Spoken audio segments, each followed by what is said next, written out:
Ida B.Wells. Fearless, determined, and defiant.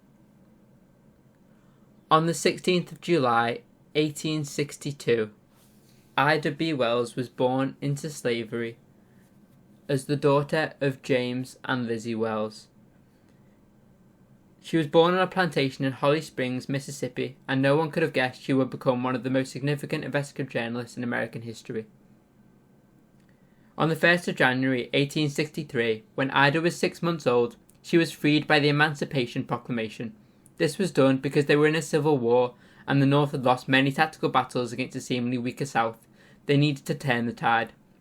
While she spent the rest of her life free, she would face many extreme racial prejudices and was called to fight for the civil rights movement. Her fight begins in 1883 when Ida was 20 years old. She was on a train from Memphis to Woodstock for work, minding her own business and reading the newspaper. She had paid for a first-class ladies' ticket but was asked to move to a smoker car. She refused, an act which Rosa Parks would come to echo 73 years later.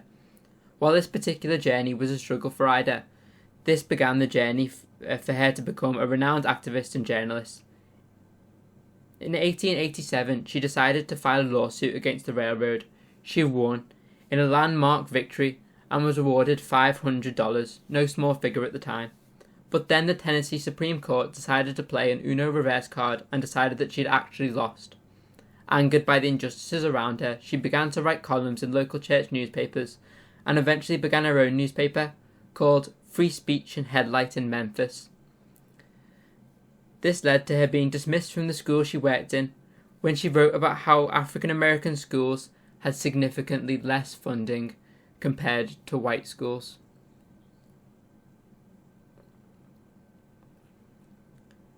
She would continue to be an activist for African American rights and for the rights of women.